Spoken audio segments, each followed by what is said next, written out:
Everything changed in a matter of seconds. Literally, one moment the confetti is falling, the Lombardi Trophy is being hoisted into the air, and the Seattle Seahawks are standing right there at the mountaintop. But what the cameras completely missed in that moment of triumph was the unthinkable reality looming just beneath the surface of their 2026 offseason.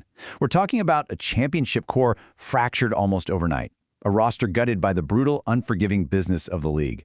Before we dive deep into how a title-winning team gets torn apart, welcome to NFL Nexus. If you want to really understand the hidden mechanics of the league, make sure you subscribe to the channel, like this explainer, drop a comment down below with your thoughts, and hey, consider supporting us directly by becoming a channel member. Now, let's get into it, because the glory of Super Bowl LXC was undeniable for Seattle, but the bill has absolutely come due. What is the true cost of a Super Bowl ring? Just let that question hang in the air for a second. We see the parades, right? We see the massive rings, the celebrations, the locker room champagne, but we rarely ever see the immediate, staggering devastation of a championship roster that follows. For Seattle, the cost wasn't just physical exhaustion. It was financial. It was deeply structural. It was a literal $100 million gamble that reset the very foundation of the franchise, triggering a mass roster exodus that tore the heart right out of a title-winning team. So what happens when the parade ends and the reality of the salary cap hits you like a freight train? The bill for greatness is steep, and as you're going to see, Seattle paid it in full. Section 1. The quarterback pivot. Okay, so you have to remember, from 2022 to 2024, Geno Smith was the steady hand at the wheel for this franchise. But when contract negotiations completely broke down, he was abruptly traded to the Las Vegas Raiders.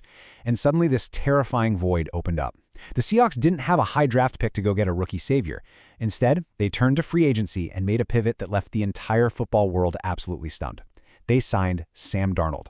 I mean, let's really trace this path for a second. He goes from being a backup in Minnesota, right, to signing a staggering 3-year, $100 million contract. This was not a slam dunk. In fact, it was met with deep, heavy, relentless skepticism from everyone. And you can't blame the critics, because Darnold's only prior success came under the strict, brilliant guidance of Kevin O'Connell, throwing the ball to Justin Jefferson. Without that specific safety net, his career up to that point had been defined by disappointment. Seattle gambled $100 million on a ghost, and incredibly, that ghost won them a Super Bowl. 20. I want you to really think about what that number means in the context of modern professional football. 20. That is the exact number of turnovers Sam Darnold committed during the season. He literally led the entire National Football League in giving the ball away. It was chaotic. It was wildly flawed, heart attack-inducing football. In literally any other universe, 20 turnovers completely derails a franchise's season. That's the kind of stat that gets coaches fired and players benched permanently. Yet, miraculously, this chaotic style of play did not sink the ship. It is an anomaly of the highest order that a team could bleed this much on offense, constantly handing the ball back to their opponents and still be the ones holding the Lombardi Trophy at the end of the year. Section 2. Super Bowl LX Glory. Despite all that chaos we just talked about, the postseason run was a gritty, cinematic masterpiece. I'm talking movie-level drama. Sam Darnold actually conquered the New England Patriots in Super Bowl LX while playing through a torn pectoral muscle. The extreme physical toll was immense, yet the results he put up on the board were staggering. Look at these numbers: 14 wins, 4,000 passing yards, 25 passing touchdowns, 8.5 yards per attempt. And maybe the most impressive part? He meticulously fed the ball to Jackson Smith-Njigba, elevating him to the Offensive Player of the Year award. Darnold didn't just manage these games, he orchestrated the NFL's third highest scoring offense. Every single yard was a calculated strike that silenced the doubters. He put the entire offense on his back, torn muscle and all. And it culminated in a 10-game winning streak. Think about the sheer gravity of winning 10 consecutive games in the modern NFL. The physical exhaustion, the mental grind, the targets on your back every single week. But it wasn't just the fact that they won. It was how they dismantled their opponents. A 290 to 145 point differential. Let that sink in. They literally doubled the score of professional football teams over a 10-game stretch.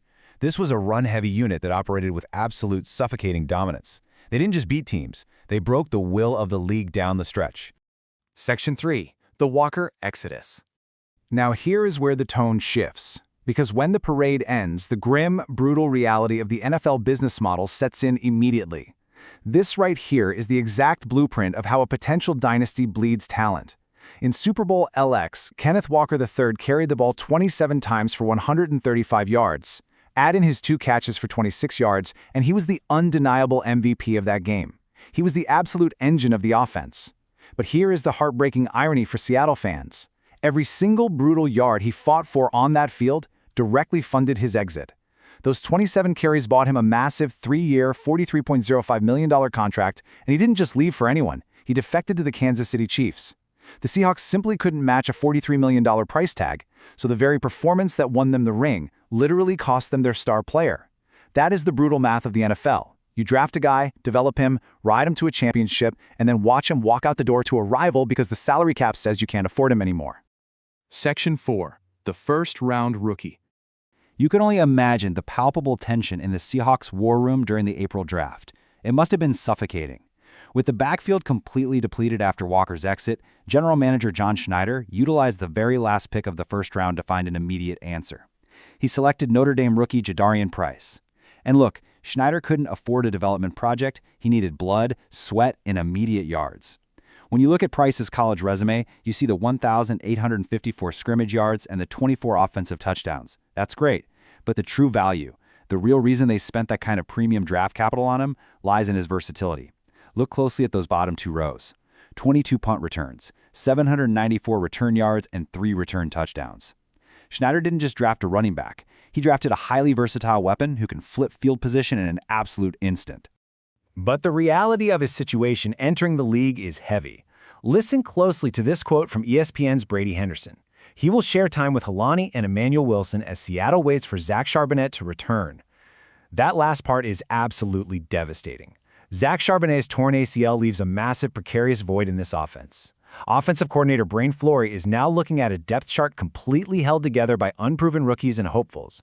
The pressure on Flory to manage this patchwork group, trying to orchestrate a championship-level run game while waiting for a major knee injury to heal, is immense. It's a logistical nightmare. 15.